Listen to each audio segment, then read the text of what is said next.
रउआ तो हमरा के शादी कर के घर में लिए के बैठा दे कतही घुमैनी ना एक बार हमरा के तनी घुमा देती और पिया कह के भैया झूले लगरिया धरा ही दबल मुना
औरतिया कह दिया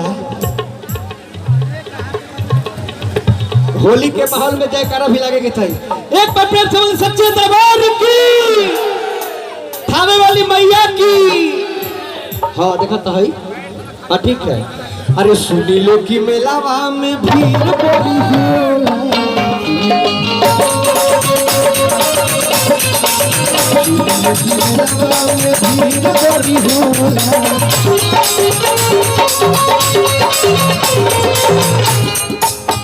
अपना Gayatri real estate all member के तरफ से हजारों हजार पुरस्कार। सब लोग इधर आ जाइए। आप लोग अपने श्याम के पास आइए और आशीर्वाद दीजिए जो भी देना है। प्रणाम महाराज जी देखी हो और अतिया कहती है अरे सुनी की मेलावा में भीड़ बड़ी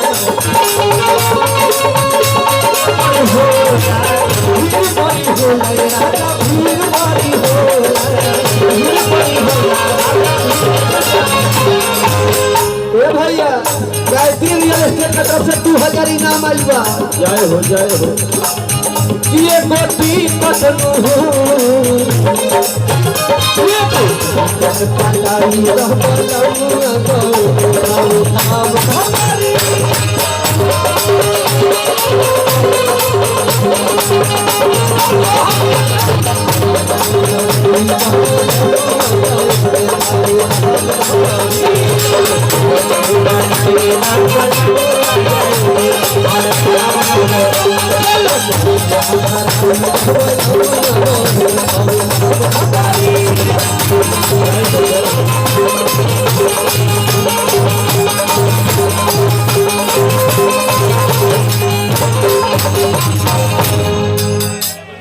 भैया गायत्री रियल एस्टेट के तरफ से फिर 2000 के इनाम आई। एक बार जयकारा लग ताली लगा सॉरी एक बार खूब जोर से ताली लगाइए तो रियल एस्टेट के नाम पर। Proprietor Manoj Kumar ji Shiv Kumar ji real estate के तरफ से। हाँ बड़े मियाँ छोटे मियाँ दोनों भैया। हाँ कि अरे ए बूढ़ी रंग डाला फिर ना वही है जवानी। हमरा खेसारी भाई के बाद में श्यामे सिंह का नंबर बा। तनी खाली नाम फाटल लइखे ना तो गाना तो ढेर बा मार्केट में। हाँ आ जब रोबे जाम न घरे तो श्याम सिंह ऑफिशियल यूट्यूब पर सर्च मारे आ गाना हमारे बा कि भगिनावा के फुआ न खियावतिया पुआ